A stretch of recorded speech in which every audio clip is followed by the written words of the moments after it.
hace bastante tiempo. Y sí nos pasó en primera persona, y lo cuento siempre, que fui víctima, diría la palabra, víctima de un hackeo en mi cuenta personal, que genera un montón de dudas, incertidumbres, miedos, temores. Y la verdad que dije, puta, yo soy ingeniera y no sabía qué hacer, no sabía dónde ir, desde el cuarto año. Y dije, ¿qué pasa con el resto de gente? A todos nos pasa con este tipo de delitos informáticos. Y empecé a hablar con la gente de la Comisión Informático de nuestro Copaipa. Y bueno, empezaron a surgir un montón de inquietudes, propuestas. Y bueno, llegamos a esta presentación del ciclo charlas de delitos informáticos, que me parece que estaba muy útil, muy importante transmitirlo a la sociedad toda. Por eso es que decidimos hacer esta charla abierta a toda la comunidad. Hoy tenemos 90 personas inscritas en participar, capaz que algunos no, y estamos repitiendo por Zoom. Hay mucha gente del interior que nos pidió que lo compartamos. Así que bueno, para nosotros es toda una alegría, un orgullo poder poner a disposición de la comunidad problemáticas que nos tocan a todos, ¿sí?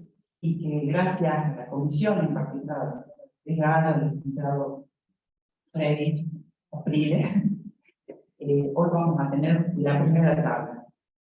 Son cinco ciclos, 5 charlas. Bueno, si vieron la presentación, están organizadas de una manera, creo que no son vinculantes una con otra. Sí es tan buena poder participar en todas. Así que, bueno, darles las gracias a la comisión, a la doctora, al licenciado en particular. Y bueno, espero que sea provechoso para todos ustedes y que, bueno, que de a poco en Salta empecemos a hablar de este tema, que pareciera que uno no sabe dónde ir. Yo a mí me pasó, no sabía dónde ir, no sabía qué recurrir, no sabía qué me podía necesitar, no sabía dónde realizar una denuncia, no sabía cómo protegerme.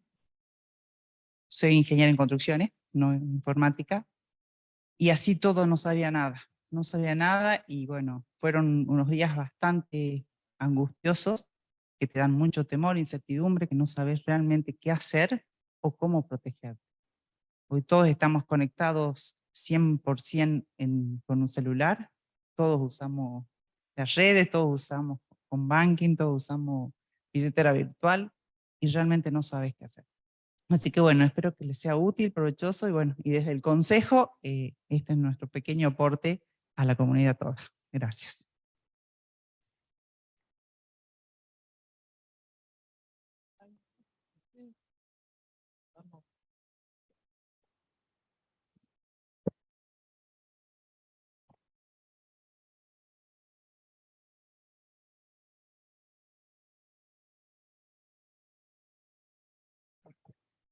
Buenas tardes. Primero que nada, agradecer al Copaipa, por supuesto. Esta es mi casa de hace cerca de 30 años, un poco más. Estamos dando vuelta por aquí. El licenciado Freddy Oprile y yo formamos parte del grupo de investigación y desarrollo e innovación de Forensia Digital, que está instituido en la Facultad de Ingeniería de la UCASAL. Desde ese espacio nos comprometimos a generar lo que yo le llamo una cultura de la seguridad informática. Y si bien lo hacemos con cursos específicos para informáticos, para abogados, etc., nos faltaba este espacio de los pares y no pares, no importa, cualquier vinculado al Copaipa que tenga alguna problemática y que quiera saber qué hacer al respecto. Entonces, hemos ido organizando estas charlas. Yo voy a comenzar hoy por las estafas virtuales. Es una charla que van a ver que es muy rica, muy dinámica, qué sé yo. Traté de que la charla no pase, digamos, de los 90 minutos, como para que después tengamos un espacio de diálogo y de preguntas y de consultas, ¿ya? Así que bueno, voy a empezar. Sí, no hay problema. Esta es la agenda que vamos a ver, ¿cierto? Son 2, 4, 6, 7 puntos. Me costó mucho armar la agenda porque yo decía, bueno, no voy a partir de la base de que ninguno de los que está acá es informático, Ninguno es ingeniero, ni presidente, ni abogado, ni nada. ¿Qué somos? Usuarios, usuarios de las tecnologías. Entonces, desde ese punto de vista, ¿qué es lo que yo les podía mostrar a ustedes y explicarles? Primero manejemos el concepto de la estafa. ¿Ya? La estafa en sí se puede ver desde diferentes formas o enfoques, digamos. La primera es, estas son definiciones de autor, qué sé yo, que después se las cito en las bibliografías y demás. Dice que la estafa es un delito que consiste en provocar engaño a otra persona a la que se causa con ánimo de lucro un perjuicio patrimonial. Se trata de un delito que afecta el bien patrimonial y también la buena fe y las relaciones de confianza. Esas definiciones son así todas tan pomposas. Yo en mis clases siempre digo, bueno, a ver, busquemos el concepto de la cosa. Tratemos de analizar, tratemos de profundizar. Entonces las palabras claves son esas: delito, engaño, mentira, perjuicio patrimonial y pérdida de confianza. Esas son las 4 características de esta definición de estafa que a mí me gustaría analizarlas una a una. Y ahora se enojó este y no anda. Se enojó. Ya se para abajo. Se enojó la tecnología conmigo, se enojó. Y viste que se enojó. Bueno, me paro ahí y le doy. Bueno, entonces, dale un enter.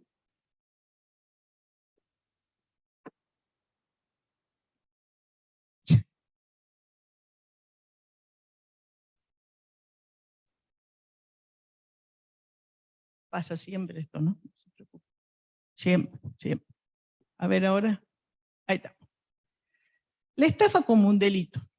La definición de delito dice que es toda acción, ahí estamos, ¿no? Bueno, toda acción que va en contra del establecido por la ley y que es castigada por ella con una pena grave. Según esto estamos todos tranquilos porque si nos estafan, ahí nomás corremos a algún lado, buscamos un abogado, qué sé yo, y ya estamos. ¿No es cierto? Bueno, pero respecto a lo que son delitos informáticos van a ver que no todas las cosas que se hacen a través de una computadora y demás está catalogada, implementada y defendida por la justicia. ¿Ya? Lo que sí hay son actos realizados en la vida presencial, digamos así, que por analogía o por semejanza, cuando ocurren delitos mediados por la tecnología, se los asume. Eso es lo que pasa con las estafas. No existe la definición legal de una estafa virtual. Existe la definición de estafa, nada más.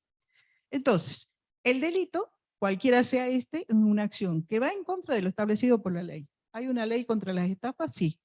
¿Es castigado por ello con una pena grave? Sí, también. La pena depende de la gravedad de la estafa, de las acciones, etcétera, etcétera. ¿Ya? Entonces ya sabemos que es un delito, con lo cual nos tenemos que sentir resguardados cuando nos ocurre una cosa como esa. Ahora, si vemos la estafa virtual como un delito, también hay que considerar una cosa que para mí es fundamental. Encontré una frase que decía: aquellos hechos ilícitos que vulneran los derechos y las libertades de las personas, que utilizan como medio un dispositivo informático para su comisión. Esta definición pone el eje en las personas, más que, digamos, cuál sea el rol que cumple, el hecho de que somos ciudadanos más que simples usuarios. Somos ciudadanos. ¿Por qué entonces, si en el mundo presencial, en el mundo real, nos comportamos como ciudadanos, no nos comportamos así en el mundo virtual? Porque es, qué sé yo, en la nube, en internet, nadie me conoce, no sé, una cosa así que, qué sé yo, qué será, no la entiendo, ¿no? Eso es lo que uno percibe del mundo virtual.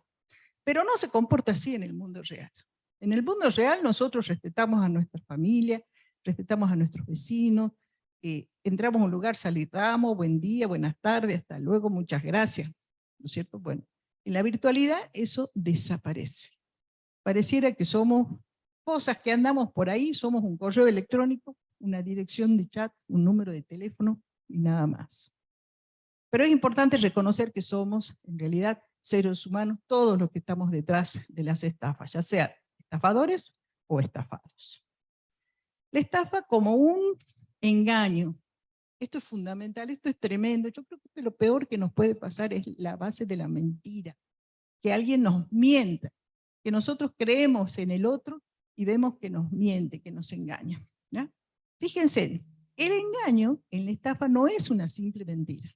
Acá dice, implica un hecho externo o material, una especie de aparato escénico. O sea, hay un escenario en donde se arma todo el verso, como quien dice, y nosotros caemos como chorlitos. Nos creemos todos los que nos dicen. ¿Ya? ¿Cuál es el objetivo de ese escenario? Provocar un perjuicio patrimonial. O sea, sacarnos plata, directamente, sacarnos plata. Yo me acuerdo que solía ser muy chiquitita alguna vez, cuando fui chiquita, no pregunten cuántos años hace, por supuesto, ¿no? Pero sabía ver en la calle los famosos vivoreros. Eran unos charlatanes con una víbora en el cuello y qué sé yo, que decían que vendían no sé qué, y en realidad el sentido de todo eso era que cuando la gente se amontonaba siempre había alguno que por atrás le robaba las billeteras a los hombres y breteaba las carteras de las mujeres y esas cosas. Bueno, eso era una escena, uno estaba más entretenido en ver qué pasaba con la víbora, semejante víbora y qué sé yo, mientras los otros lo que querían era un perjuicio patrimonial. No es solo mentira lo que constituye el engaño ético, sino que esto es reforzado por apariencias objetivas externas. En el caso de este viborero que yo les comento, nos parecía extrañísimo, era un hombre con una vestimenta rara, entonces nos llamaba todo la atención, era como que todo el escenario estaba previsto para que esto fuera así, ¿no es cierto? Incluso la víbora era de verdad. Entonces así uno decía, no, pues esto es real, ¿quién va a andar con una víbora en el cuello si no es porque sana, cura o hace lo que sea? ¿No? Y suele denominarse a todo eso el ardid, el artificio o la maquinación. Ahí está la cuestión. Porque si cuando nosotros vamos por la calle, vemos un viborero, lo primero que decimos es, este es un atorrante que nos viene a sacar plata. ¿Por qué no decimos eso en el mundo virtual? Cuando lo vemos y nos damos cuenta que es un viborero. Pero por ahí estamos esperanzados, estamos distraídos y nos cuesta decir no, nos cuesta pensar 2 segunditos antes de hacer el clic. Somos demasiado confiados. ¿Somos muy desconfiados en la vida real? Sí, por supuesto que sí. ¿No? Todo el mundo sale a la calle predispuesto a la guerra. Alguien me va a atacar, alguien me va a insultar, me van a acosar, me van a decir esto, me van a hacer lo... ¿no? Pero a internet entramos tranquilísimo. Preparamos el mate y dale a navegar, a ver las redes, esto, lo otro.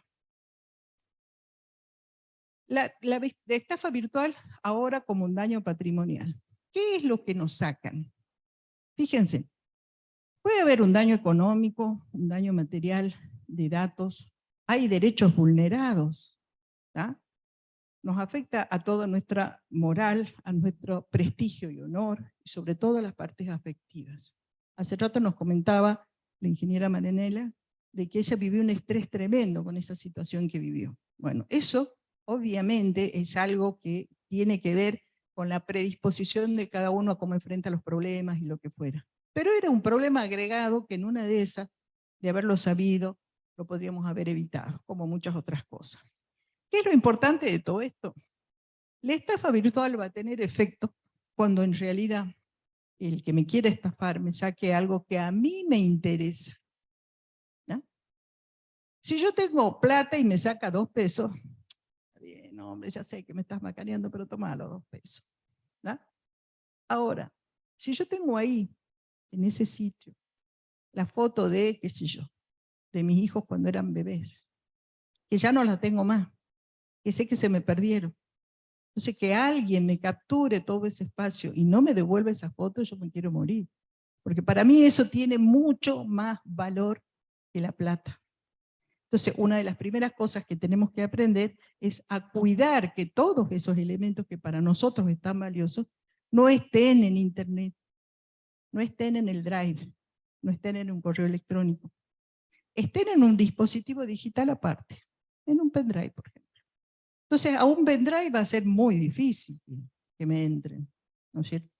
En cambio, si entran a la computadora, eso se expande y tac.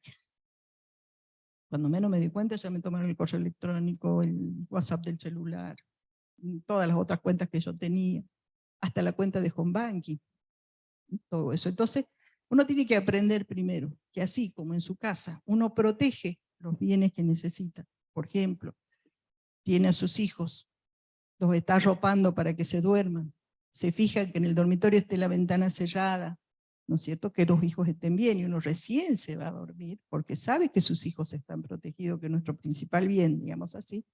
Bueno, con Internet también nosotros tenemos que buscar aquellas cosas que para nosotros nos hacen vulnerables, no para ellos, ¿no?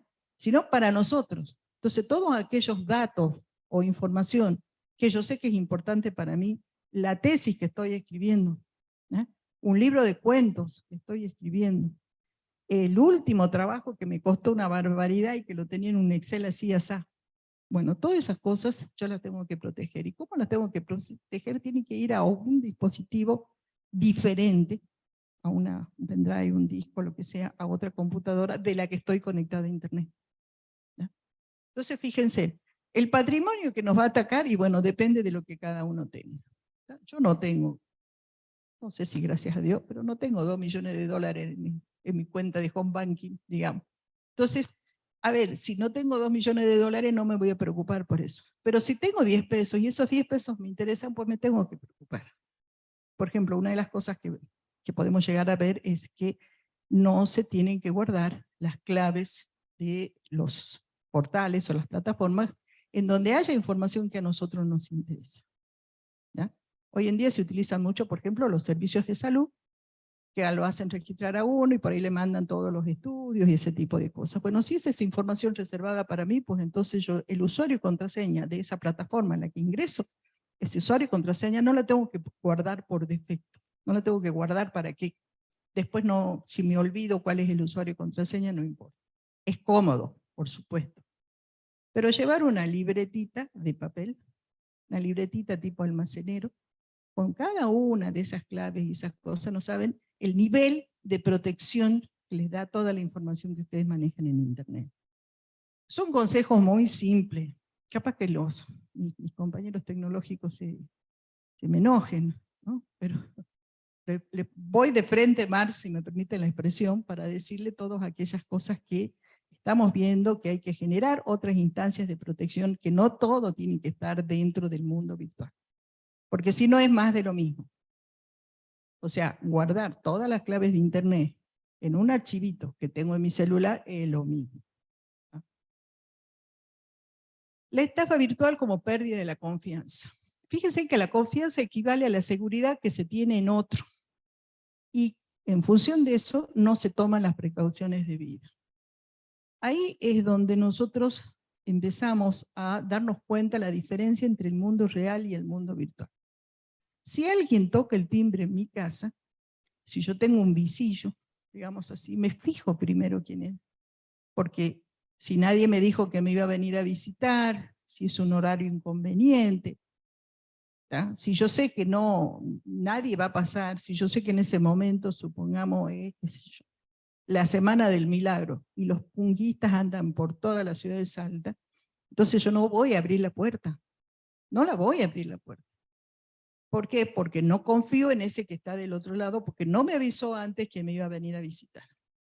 Entonces, ¿por qué hacemos clic en un link de internet? Nada más que porque me llegó de WhatsApp, ¿no? Y porque me lo mandó alguien, y porque vino del grupo de, qué sé yo, las amigas del colegio, no sé, de cualquier grupo. Y uno ahí dice, no, pero si me lo mandó fulanita, no. Es lo mismo que decir que el ladrón dice, no, me lo mandó fulanita, mi amiga de allá. Así que usted no debe ser ladrón, porque si yo confío en fulanita, usted debe ser buena gente, ¿no? Bueno, todas esas cosas así, muy exageradas que yo les cuento, se vive mucho en el contexto de Internet. Veamos ahora las características de una estafa. ¿Cómo podemos identificar una estafa? Estas 4 cosas son fundamentales para que cuando ustedes reciben un correo electrónico, una llamada de teléfono, un WhatsApp o lo que sea, piensen en estos 4 elementos. Si los 4 elementos están ahí, es porque evidentemente hay una alta probabilidad de estafa. El primero, una conducta engañosa. Viene alguien que me dice, mira, Bonafide está regalando chocolate, qué sé yo, y uno se le hace agua a los ojitos, ¿no es cierto? Porque va a comer chocolate gratis. Yo me pongo a pensar, hoy, con la inflación que tenemos, Bonafide, ¿va a regalar chocolate? No. ¿Ah? Seguro que no. Pero bueno, empiezo a desconfiar. Un perjuicio económico para el engañado o para un tercero resulta de esa disposición patrimonial. Acá yo voy a decir, no, pues si Bonafide me va a regalar a mí los chocolates, entonces evidentemente no me quieren sacar plata. Y yo digo, bueno, ese es el primer gancho del estafa. Hacerme creer que no me va a costar nada a mí, que va a ser gratis. Por atrás viene después el pedido. Fíjense que hay muchos sitios, no como este ejemplo que les doy, en donde dice gratis, gratis, gratis, gratis, y después cuando uno sigue avanzando dice, no, bueno, pero acá tiene que poner el número de tarjeta de crédito, y esto es válido 30 días. Y si vos no te acordaste de cancelar ese servicio a los 30 días, sonaste con la tarjeta, ¿no? Entonces nada es gratis. La predisposición del estafado causado por la conducta anterior, es decir, creemos en ese escenario, en esa maquinación que nos hicieron, ¿no? Estamos deseosos de recibir ese desconocido que me acaba de golpear la puerta. Y la cuarta es porque tiene que haber un bien patrimonial en el juego. Esto es lo más difícil de entender, porque a veces el bien patrimonial es uno para el estafador y es otro para el estafado, ¿no? Entonces hay que analizarlo desde ese punto de vista. El cuento del tío. Todas las estafas virtuales se resumen a esto, al famoso cuento del tío. ¿De dónde viene el cuento del tío? Cuenta la historia que con las corrientes migratorias empezaron a aparecer extraños en los pueblos, en donde decían que tenían un tío millonario, que tenía una herencia muy grande, pero que no tenía plata para irse a buscar la herencia. Y que si fulanito de tal, usted me daba la plata, yo después vengo y compartía la herencia con usted. Bueno, así contado en el contexto de esta charla, todos ustedes van a decir, pero seguro que es una estafa. Pero ahí, en un bar, cuando estamos aburridos, en un pueblo, en donde alguien nos hace toda esa escena de maquinación y qué sé yo, lo terminamos creciendo. Es la estafa nigeriana. Nos escribe un abogado diciendo que hay una herencia de 5 millones de dólares y que necesita la cuenta de alguien en Argentina para poder hacer el depósito. Urgente va mi CBU. Y con eso va todo lo que yo tenía en mi cuenta. ¿Cierto? Entonces, acá hay otra versión del cuento del tío. Ahí sí, pásame el link, por favor. Que está muy bueno. Quiero que lo veamos y lo escuchemos.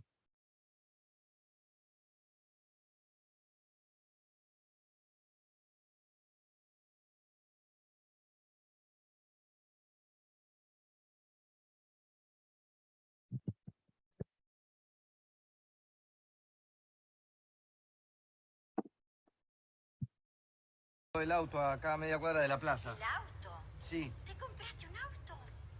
Sí, ¿no sabías? Tenés que verlo, te va a encantar. ¿A qué no sabes de qué color es? ¿De qué color? Ay, no me digas. ¿Turquesa? No.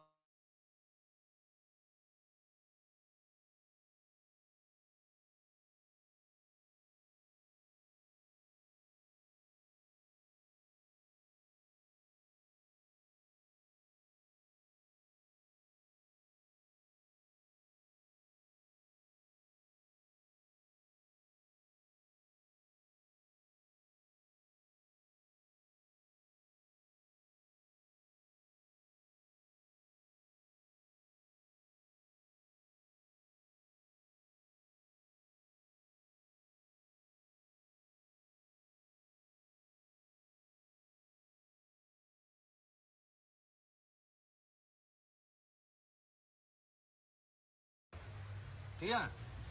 Sí, pero ¿quién es? ¿Cómo? ¿Ya no reconoces a tu sobrino favorito? ¿Fabián, sos vos? Sí, tía, Fabián. Querido, tanto tiempo, qué milagro.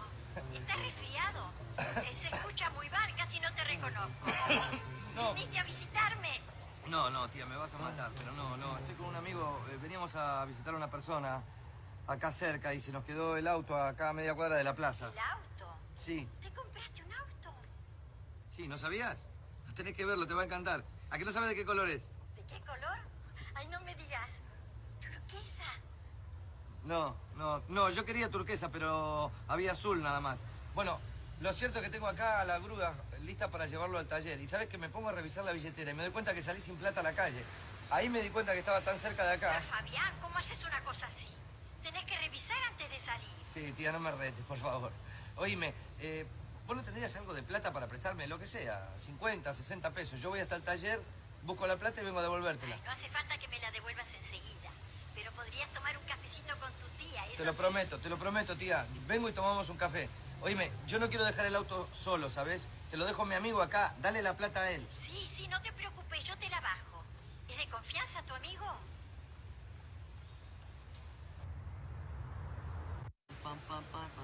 ¿Quién es? Ya veo. Tía. Sí, pero ¿quién es?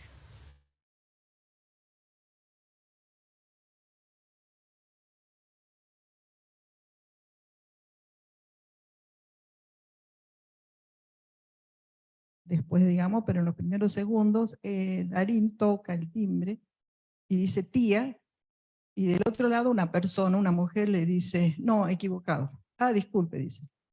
Entonces, alguien, al no acertarle, digamos, toca el segundo botón, y ahí es donde se da todo este diálogo con una viejita deseosa de que el sobrino la visite, ¿no es cierto?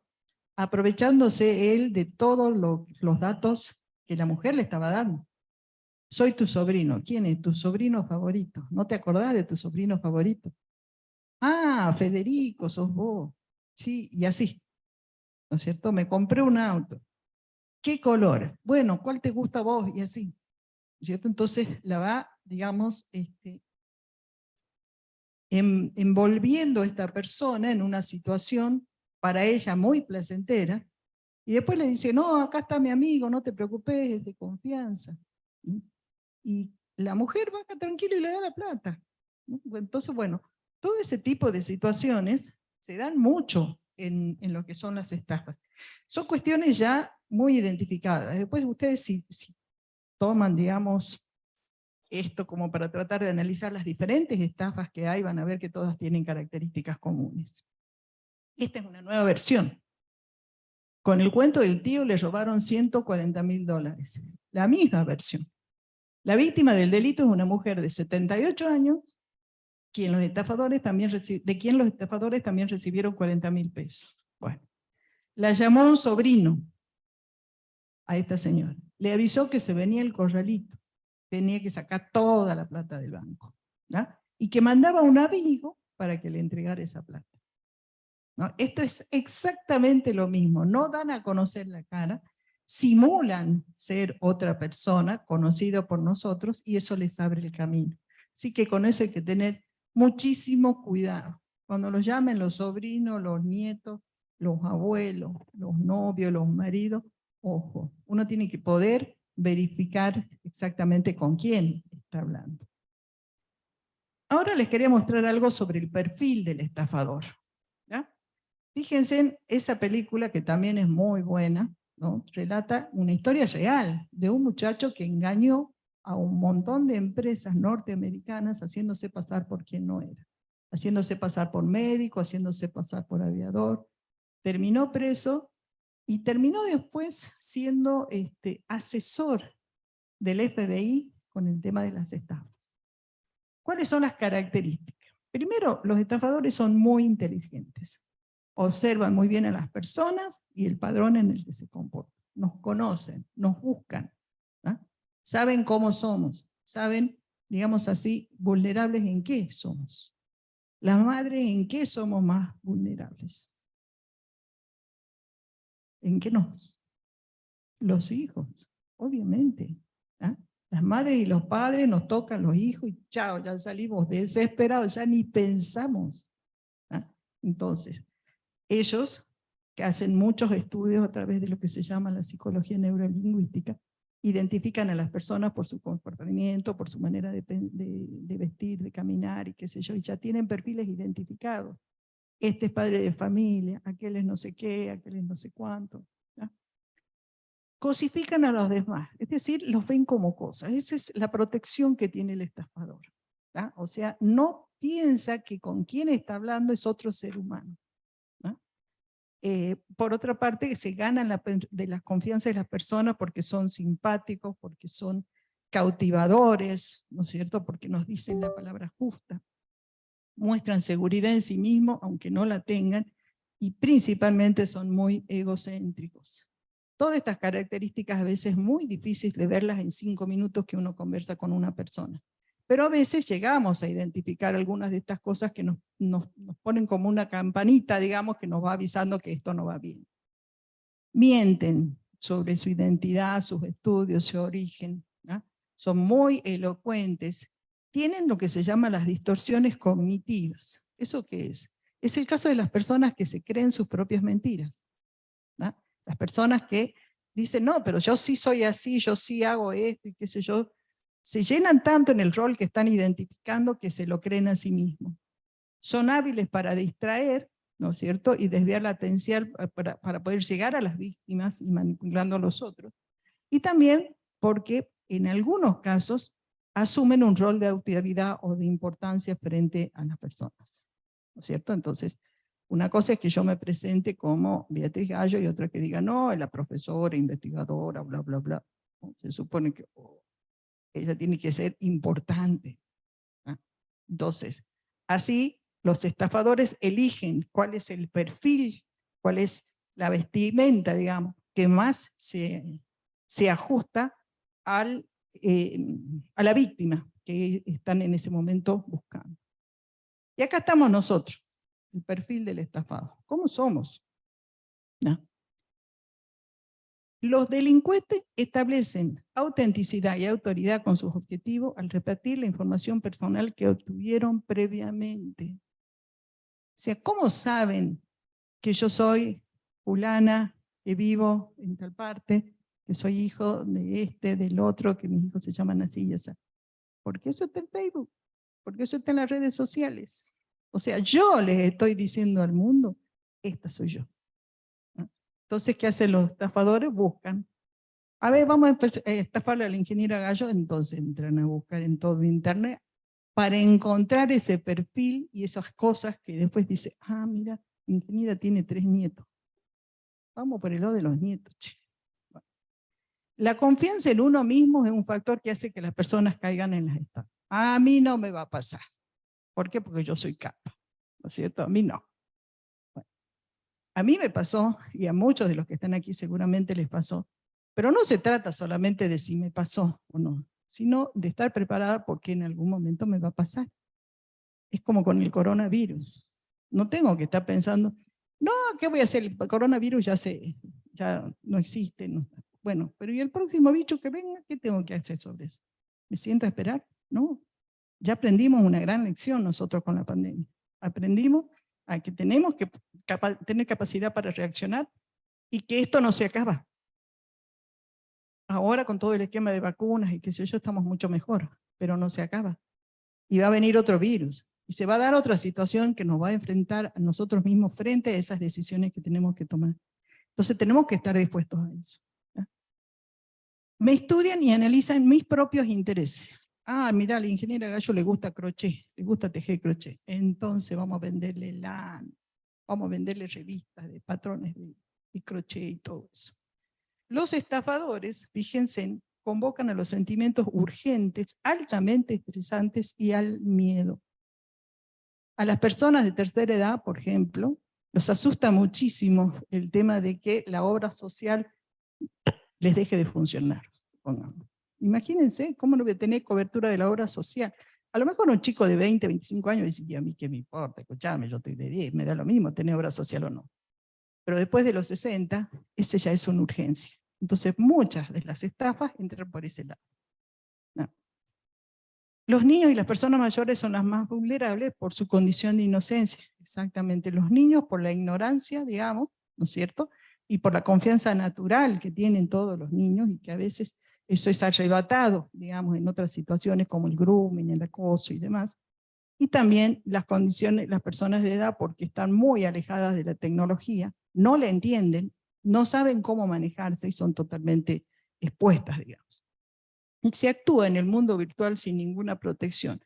Eso de la protección, miren, esta mañana yo daba el ejemplo de que nosotros a nuestros hijos les enseñamos, nos agarramos de la mano, caminamos hasta la esquina y le enseñamos a cruzar la vereda por la esquina. y que no corra, y que cruce por las líneas blancas, amarillas, lo que sea. En Internet no le enseñamos eso. ¿Tá? El chico está ahí, solo, frente a Internet. Entonces, esas mismas situaciones de resguardo y de protección que yo tengo con mis seres queridos, tengo que trasladarlos también a la virtualidad. Tengo que buscar la manera de poder proteger a mi familia en eso. ¿No? Y acá, un tema que también me pareció muy interesante cuando empecé a averiguar cosas sobre las estafas, es esto que es, yo le llamé el enfoque generacional. Fíjense en que hay 4 edades, ¿no? Que son las que supuestamente estamos transcurriendo en este momento en simultáneo, todo en el mundo. O estamos en la generación Z, o millennials, o generación X, o somos baby boomer. Cada uno de nosotros se ubicará por allí, en el rango que le convenga, ¿no? Fíjense en la generación Z. La generación Z son los que hoy tienen entre 11 y 24 años. Pero fíjense que también es cierto que ya los chicos a los 7, 8 años están manejando tecnologías. Utilizan la tablet para la clase de robótica del colegio. Entonces no es solamente que a los 11 porque les doy el celular cuando les doy a los 11. ¿No? Entonces, a este grupo etario se los convoca por la tecnología, a través de las plataformas de juego. Utilizan chatbots, que son los chatbots. Los chatbots son como robots informáticos, digamos, que de manera continua van tratando de comunicarse con niños, especialmente en Facebook, en función del análisis de todo el perfil que ese chico representa en Facebook y demás, y empiezan a conversar con ellos como si fueran un niño de 11 años, digamos, ¿verdad? Y a sacarle información. Y también, ¿por qué se da eso? Porque este grupo generacional, digamos, son nativos digitales, o sea, nacieron con las tecnologías, no le tienen miedo. Y ese es el principal temor. Fíjense que quienes somos madres, padres, siempre hemos dicho lo mismo. Ay, míralo qué aventurero que es, qué curioso que es, no le tiene miedo a nada cuando hablamos de nuestros hijos. ¿No? Y a lo mejor estamos hablando de que sale corriendo por allí, o que se tira a la pileta así nomás sin flotador, o lo que sea. Imagínense en el contexto de Internet. Imagínense uno de estos chicos yendo a 11 años, a la noche, en uno de esos barrios en los que no se puede entrar, ni la policía puede entrar. Bueno, esto es lo mismo cuando hablamos del contexto de Internet. No sabemos a dónde va a ir nuestro hijo. La siguiente, que es la generación X, que son los que tienen, no, me parece que me pasé una, acá está, los millennials, ¿no? De 24 a 40 años. Ah, estos son recapos, la tienen súper clara. Están en el mundo de las finanzas, en el mundo económico, son los que toman decisiones, son los capos, son los que hoy dirigen el mundo. ¿No? ¿Cuál es el gran problema? Que son las puertas de ingreso a los sistemas empresariales. A ellos los buscan para vulnerar los sistemas informáticos de las grandes empresas. ¿No? Posiblemente ellos sí se puedan cuidar desde el punto de vista de que sus datos no estén expuestos. Pero no cuando trabajan y ven, digamos, la seguridad informática de su puesto de trabajo, de su computadora que tienen ahí en su oficina todos los días. ¿No? Y donde va el técnico en seguridad informática y les dice hay que hacer esto, hay que hacer otro, y dicen, no, ¿qué es eso de renovar el antivirus? No. De cambiar el sistema operativo y actualizarlo, no. Esas cosas a mí no me interesa, yo acá vengo a trabajar y nada más. La generación X, que está entre los 40 y los 65 años, aprendió la tecnología. Entonces es mucho más desconfiada, pero a su vez se siente avasallada por la tecnología. Hay mucho respecto de esa tecnología que desconoce, así que le tiene muchísimo miedo. ¿No? Ahora sabe que la tiene que utilizar. No son muy amigos, no confían mucho en la tecnología. Y el elemento con el que más contacto tienen en el tema de las estafas es en el correo electrónico. ¿No? Los baby boomers, 65, 75 años, entre los que yo me encuentro, por supuesto no estoy del lado de los 75, ojo, ¿no? Tienen necesidades básicas sujetas a estafas. Es muy fácil estafarlos cuando se habla de los servicios de salud, de las cuestiones del ANSES, de garantías del consumidor, de la FIP, todo ese tipo de cosas. Fíjense entonces que el estafador que busca nuestros propios intereses. Entonces sabe que los jubilados, por ejemplo, que están con la famosa reconstrucción histórica y no sé qué, son propensos a que lo llamen por teléfono. Mire, yo soy el abogado fulano de tal, entonces, mire, hasta mañana antes de las 18 tiene que depositarme tal plata, porque entonces usted va a cobrar tal otra, ¿no? Y eso, en una persona de esa edad, que a veces no tiene a mano a alguien que lo asesore desde el punto de vista de la realidad, digamos, diciendo, mirá, verifiquemos, veamos si es cierto, consultemos, etc. Entonces, bueno, caen en las estafas. Hay muchos tipos de estafa. Uy, ahí me quedó todo blanco, no se va a ver, pero bueno, lo vamos a ir mirando uno por uno. El esquema Ponzi o piramidal, esa es una de las grandes estafas que hay. El esquema Ponzi fue inventado en 1920 por un estafador norteamericano, en el que cada participante refiere a nuevos ingresantes a la pirámide. Es lo que también se conoce o está muy relacionado con el marketing multinivel, no es lo mismo, ¿no? Por favor, el marketing multinivel es una cosa bien hecha. La pirámide se acaba, o sea, se cae cuando dejan de aparecer nuevos referentes. Fíjense en esto. Yo lo tengo a Juan Pérez, la primera línea de la pirámide. Él tiene a dos referentes, el número 2 y el número 3. La plata que ponen el número 2 y el número 3 va para Juan. Pero también les dice Juan, vos buscate dos más, el 4 y el 5 y el 6 y 7. Y la plata de ese 4 y 5, 6 y 7 va para el número 2 y 3, que a su vez se la dan a Juan Pérez. Y luego le dicen el 4, buscate dos más, al 5 buscate dos más, y así sucesivamente. Cuando no aparece nadie en la línea de abajo, se cae en la pirámide, porque no se sigue alimentando, ¿no? Entonces, este concepto de la pirámide se da en muchísimas situaciones, en muchísimas cuestiones. Hay negocios que se caen de por sí, uno es el famoso el de Cositorto, ¿no es cierto?, que ocurrió algunos meses, que no era más que esto. La gente que fue convocada por Cositorto, que serían los que estaban acá como número 2, 3, 4, 5, ellos decían, no, pero a mí sí me dieron la plata, sí me dieron los intereses, y yo gané bien con esto. Entonces, ellos no se sienten estafados. El que se siente estafado son todos los que están en verde, porque pusieron plata y nunca recibieron un peso. ¿Y qué le dice el estafador a esto? Ah, pero vos no me traes referente. ¿Cómo querés conseguir plata si vos no me traes referente? ¿Ah? Entonces ahí empieza todo el problema de la estafa. El esquema Ponzi en la virtualidad se está dando hoy con las criptomonedas. No porque las criptomonedas sean una estafa, ojo, esa es otra tecnología que ya lo vamos a hablar en su momento, sino porque a veces se prometen inversiones millonarias, digamos, en estamentos en donde no hay un negocio fundamental subyacente. O sea, no es que me dice, mira, pone plata para que construyamos un edificio y de ahí después, qué sé yo, vivimos de rentas, de todos los departamentos. No existe nada. Me dicen, pone plata para comprar Bitcoin, que eso crece. Crece en una burbuja, que hay que ver eso cómo actúa. Normalmente, los Bitcoin, todas las monedas virtuales que son reales, digamos, no participan de esto.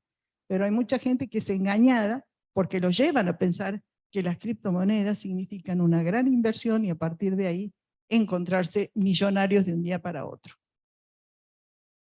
¿Cómo se evita este tipo de estafa?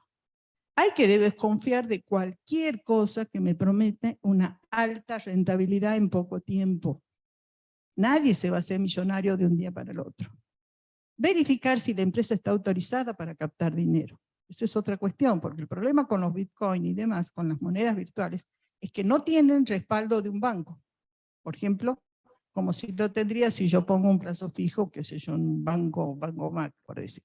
Está el Banco Central de la República Argentina, a quien yo puedo recurrir en caso de que el Banco Macro me estafe, supongo. Y también hay que desconfiar si me exigen traer referido. Si tráeme dos amigos, tráeme tus vecinos, ya está. Eso es estafa seguro, estafa seguro. Las estafas con las criptomonedas, fíjense, encontré esta página. Si veo un tweet o un mensaje de texto, un email u otro mensaje en las redes sociales, que le dice que pague con criptomonedas, es una estafa seguro. ¿Va? Hace rato me comentaban de que una mujer había recibido un mail diciéndole que si no pagas hasta el día tal en Bitcoin, voy a publicar las fotos eróticas que encontré en tu página web y de aquí y de allá y que esto que el otro. ¿cierto? Y esta chica decía, bueno, pero ¿qué fotos eróticas? ¿De dónde? ¿De qué? ¿De qué están hablando? Y le entró miedo porque dice, no vaya a ser que publiquen esas fotos de otras personas y la gente piensa que soy yo. Entonces, luego, ¿qué te están pidiendo Bitcoin? Es una estafa segura. ¿Y qué tenés que hacer? Nada. Porque ellos disparan estos mails, 1000 correos electrónicos, y con 3, con 10, con 100 que acepten y entren en el juego, ya está. Digamos, ¿tá? Entonces, con este tipo de cosas hay que ser bastante prudente. Los pagos en criptomoneda no tienen respaldo legal. Los pagos con tarjeta de crédito y tarjeta de débito sí. Por ahí, los pagos con criptomonedas, digamos en lo general, son irreversibles. O sea, que una vez que pagué ya no puedo pedir la devolución.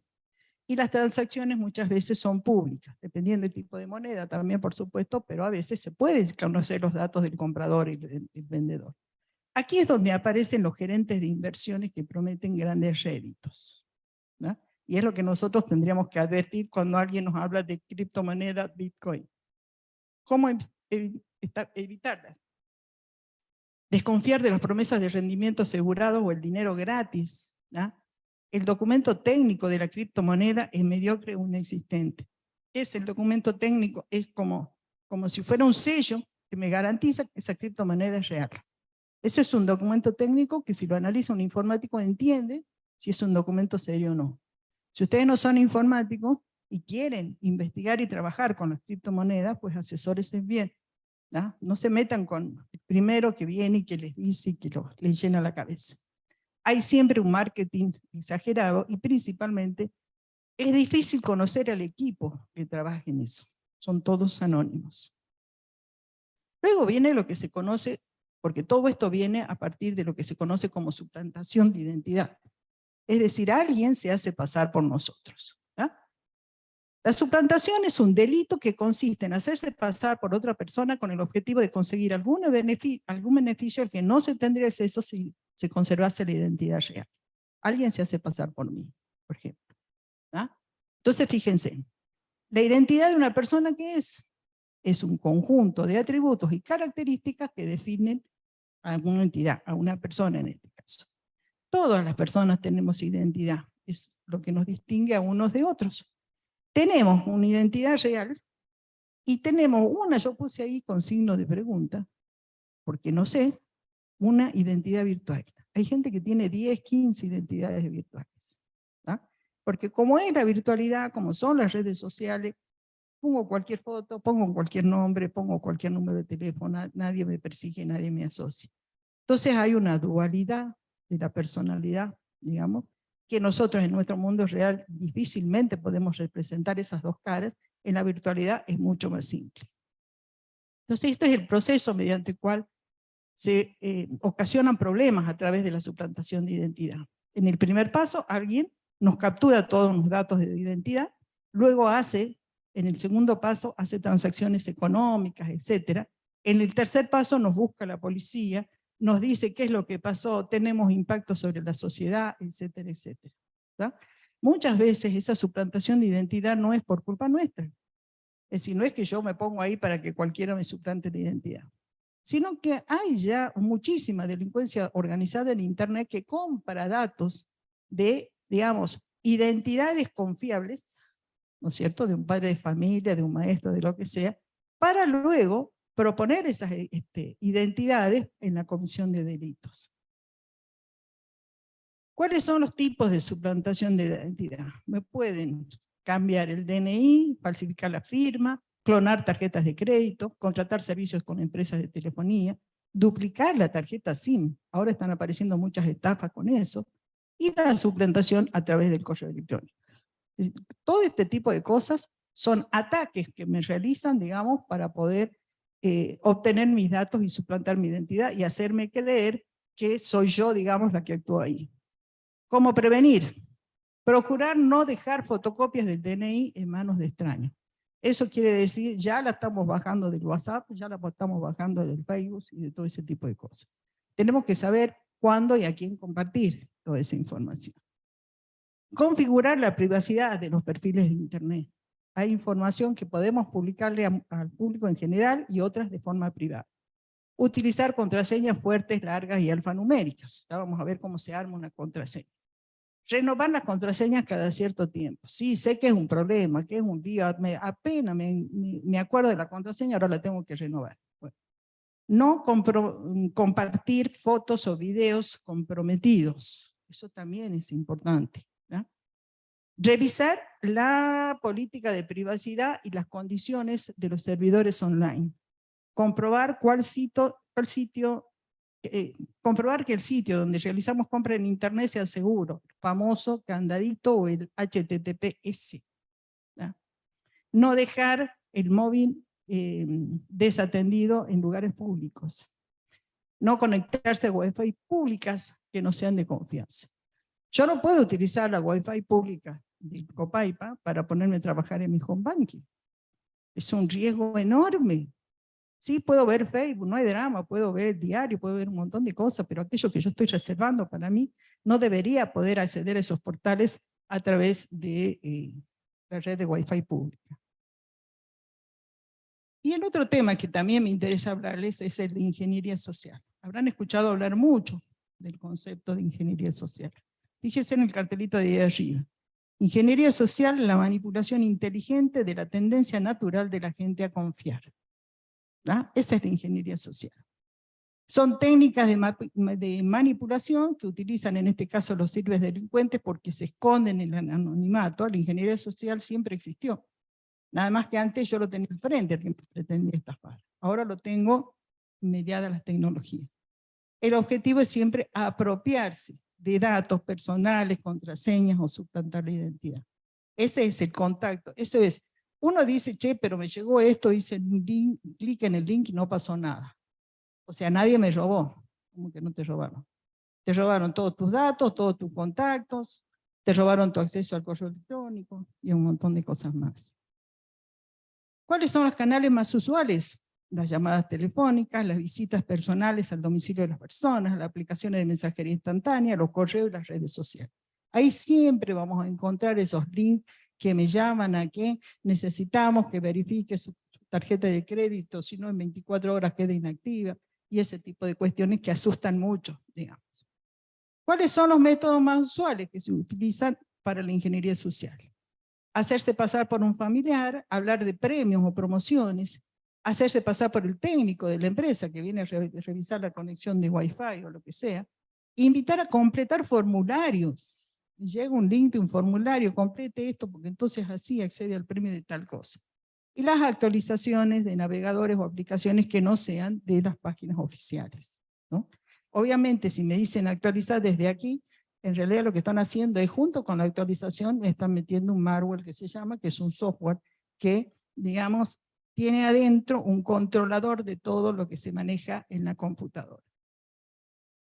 Entre las técnicas de ingeniería social podemos identificar el phishing, es una de las más conocidas.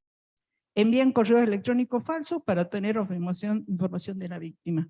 Pueden solicitar cualquier tipo de dato, cualquier tipo de información, ¿cierto? Incluso estaba circulando hasta la semana pasada una que llegaba del Ministerio de Justicia diciendo usted tiene una notificación del abogado fulano, haga clic acá para acceder a la notificación.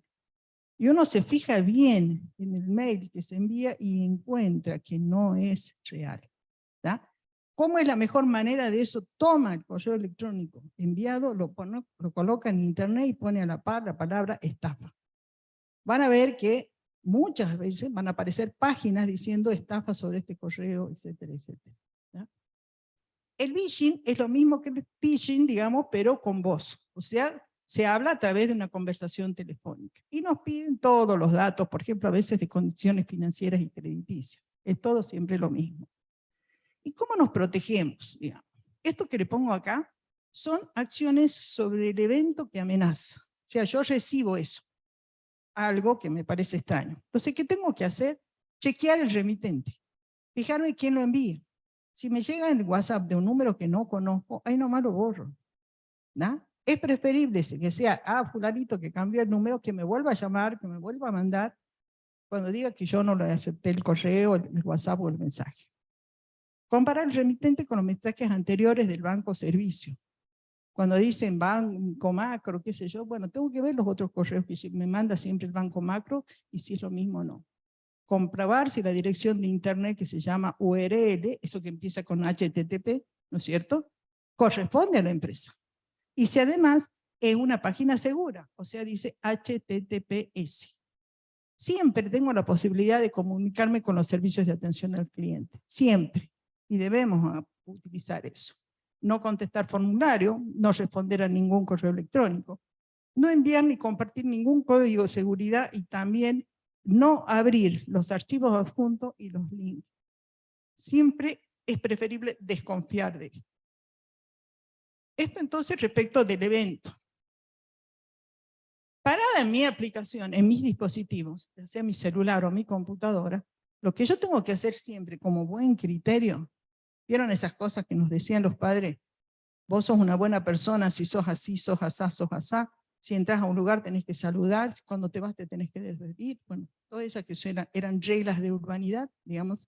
Bueno, nosotros tenemos que fijar estas reglas de seguridad informática cuando nos manejemos en Internet. Utilizar redes de Wi-Fi confiables, no las públicas. Por supuesto, dependiendo de lo que tengamos que hacer.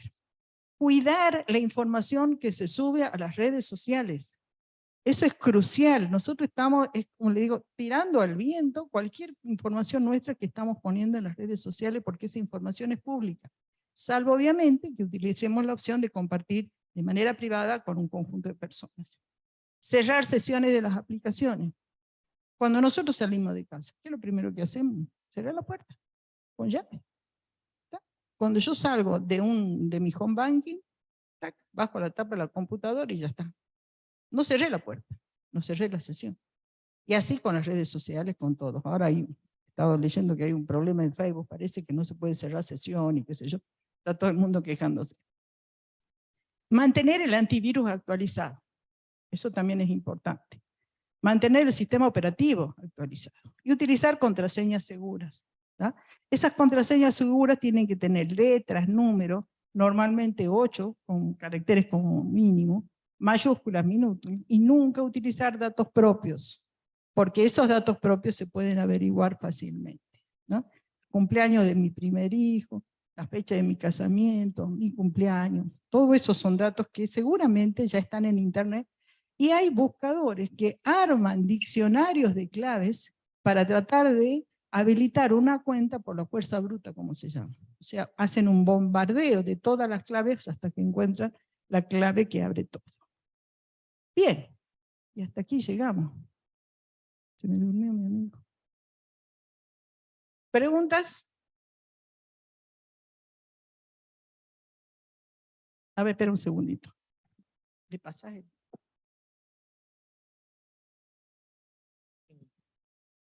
el muchacho de azul?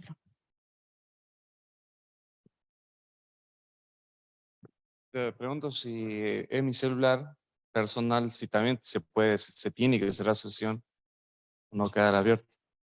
Lo que tenés que cerrar sesión es siempre en tus redes sociales, porque si vos la tenés abierta y por otra opción de tu celular, por otra aplicación, entra un malware, uno de estos programas que hacen la revisión de todo el sistema, van a encontrar tu cuenta abierta. ¿Entendés? Por más que sea en tu celular privado. Entonces siempre conviene cerrar la sesión, siempre. Pero bueno, depende también qué es lo que tenés. Si vos tenés Facebook para, disculpame, ¿no? Para ir a pescar con tus amigos, que no hay gran cosa que más que lo que interese de todos ustedes, bueno, entonces da lo mismo que lo tengas cerrado o no, digamos. Todo depende de lo que tenés en esa red social y cómo lo querés defender, digamos. ¿no? Una consulta, me causó curiosidad lo que dijo sobre abrir una cuenta de banco en un Wi-Fi, por ejemplo, público. Eso también sería lo mismo que, por ejemplo, si voy a una casa de un conocido, me pasa la contraseña de Wi-Fi y entro, ¿sería prácticamente lo mismo? ¿O en qué sentido ellos pueden ingresar nuestros datos? O, por ejemplo, acá entro y cómo podrían ellos averiguar lo que yo hice o los movimientos que tengo. La cuestión es así, las redes públicas no garantizan todas las condiciones de seguridad como sí puede garantizar una red que vos estás pagando y que vos tenés en tu casa. vos estás pagando Cablevisión, Express, lo que sea, ¿no es cierto? Y ellos ya tienen un esquema de seguridad y protección sobre eso. Además, si vos te haces asesorar y qué sé yo, podés, digamos, incrementar esas cuestiones de seguridad para que tu casa sea confiable. Es como cuando vos estás viviendo dentro de tu casa, le pones rejas a las ventanas, ¿no es cierto? La haces confiable para vos.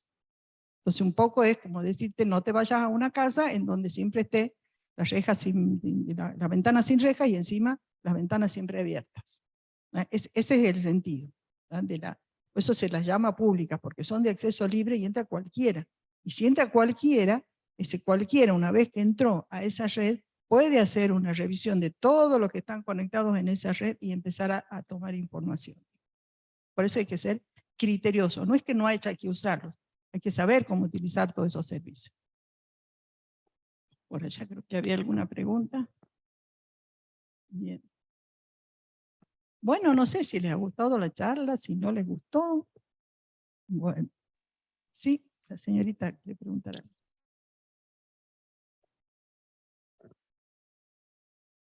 Cuando usamos el celular, ¿es seguro cuando te dice el patrón de seguridad o tener un código, eso nos protegería? Sí, eso es lo que se llama el doble factor de seguridad. El doble factor de seguridad es cuando a cualquier aplicación, por ejemplo la de WhatsApp o por ejemplo la de Gmail o cualquiera, la que uno tenga, dice, para entrar y para que se sepa que soy yo, voy a utilizar una segunda opción, por ejemplo, mandar un número por mensaje al celular que ustedes identifican que a ese número quieren. Entonces van a ver que cuando ustedes quieren entrar de otro dispositivo, de otra computadora, a su cuenta de Gmail le va a decir, acá hay alguien que quiere hacer algo raro. Entonces te van a pedir que ingreses ese número de mensaje del mensaje que recién te mandaron. Ese es el factor de la autentificación por doble factor, digamos. De todo esto van a hablar después en las charlas que siguen con Freddy. Bueno, si no hay más preguntas, espero que no se hayan asustado. No era mi intención. Es simplemente que ustedes conozcan que ahí en la virtualidad no hay nada seguro. Es mucho más duro, es mucho más propenso a la comisión de delitos que en la vida real, digamos así. Sí. Un correo.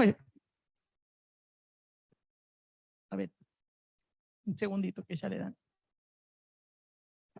Pregunto si un correo electrónico pueden utilizarlo las dos personas, pero sabiendo, ¿no? que nosotras, por ejemplo yo y otra persona, usamos. Sí. Y no detectaron nunca que yo o esa persona estamos utilizando eso. No sé, nunca llamó la atención, digamos, de decir que estamos utilizando el mismo correo. Exactamente. Ese caso que tú comentas es una suplantación de identidad. Una suplantación de identidad. Por ejemplo, tú y yo estamos compartiendo un correo que dice, qué sé yo, correo@gmail.com. ¿Cómo lo compartimos? Porque las dos sabemos cuál es la clave. Entonces tú entras, manejas tu correo electrónico, después entro yo, manejo mis correos electrónicos y qué sé yo.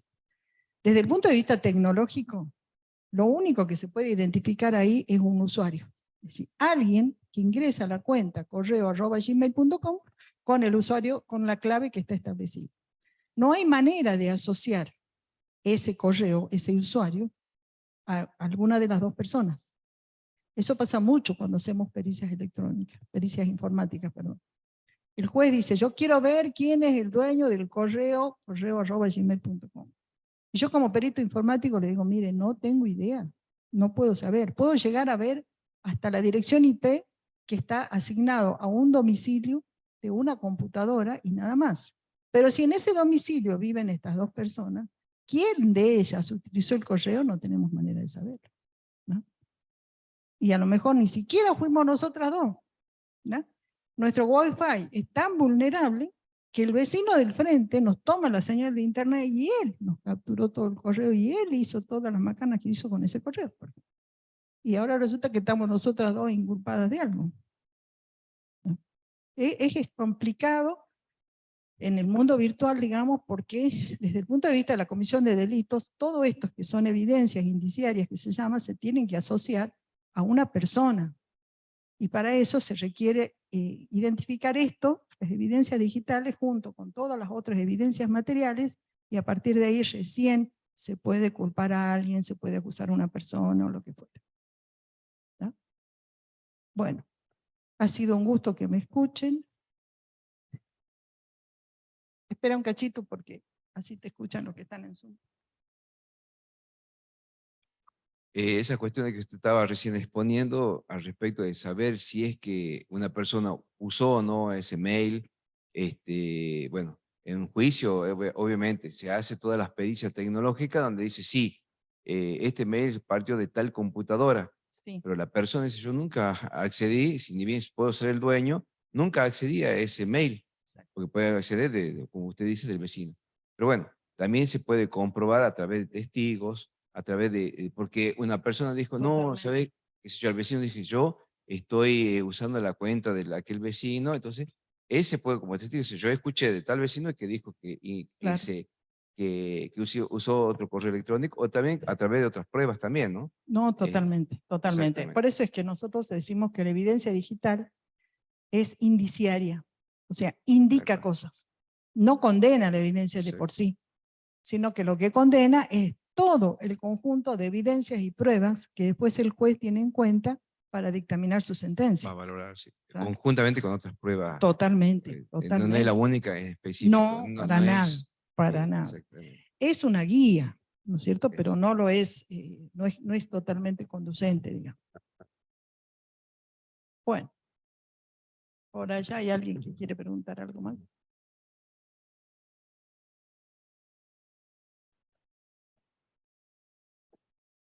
Buenas noches. Es para consultar en el caso de que uno cae en la estafa o le roban datos o alguna de esas cosas. ¿Cómo se procede de forma óptima, digamos? Bueno, ¿Cuál es el consejo?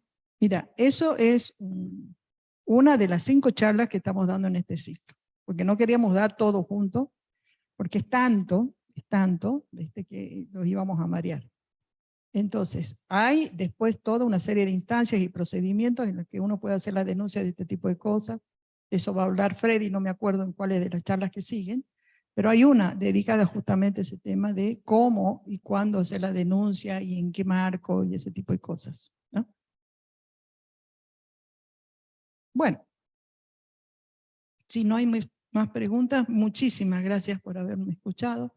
Los esperamos el próximo lunes, entonces, con otra charla también muy interesante sobre delitos informáticos. Muy amables. Muchísimas gracias a usted. Buenas noches.